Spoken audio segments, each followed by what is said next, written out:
50-50 by 2020 Yes. is yours. Well, yes, this is my conference. No. So 50-50 by 2020 is a strategic initiative of Time's Up, and it's actually a floating signifier. The activist Fabiana Rodriguez reminded me that 50-50 by 2020 is a phrase, and a floating signifier is a concept that doesn't really belong to anybody. It belongs to everybody because it's an idea. And in the early days of founding Time's Up, somehow, in the rooms with all of these amazing women, many of whom who are here today, we started talking about the idea of culture creators.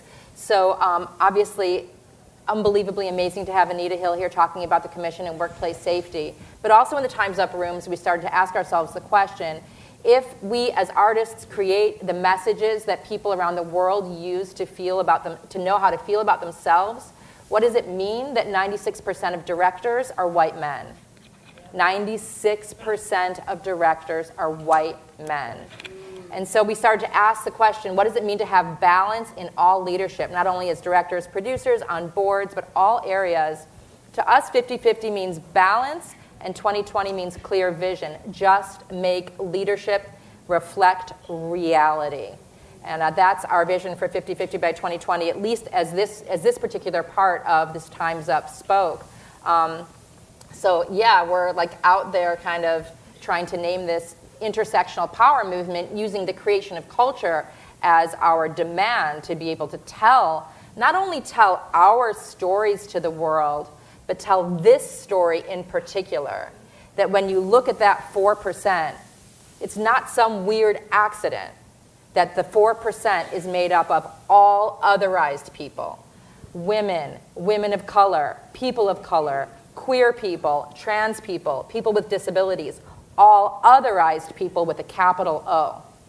And that is that's how we're beginning to tell the story of a narrative of unity. So what we're hoping to do with this creation of culture through the 50-50 by 2020 floating signifier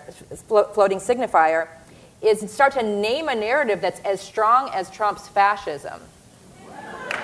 Yes, it needs to be stronger. We need a narrative that's stronger than Hitler. And the Hitler narrative of the caravan is coming, we must be powerful, people who are other are a risk, is the same narrative, as Anita Hill said, that everybody is fighting, and it gets worse with intersectional. When you add on, you're a woman of color, you're a queer person, you're a non-binary person. It gets worse and worse and worse as all of your otherness gets added on. This narrative, a narrative around the power of love and tolerance. We're at the beginning of creating this movement, guys. We're just at the beginning.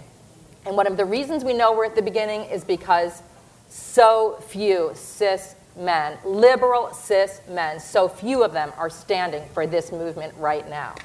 So few of them. So few of them. We need cis men to say, liberal cis men to say, I want a woman leader. I want a woman boss. We need women of color in politics. They need to be out there electing women, not just us.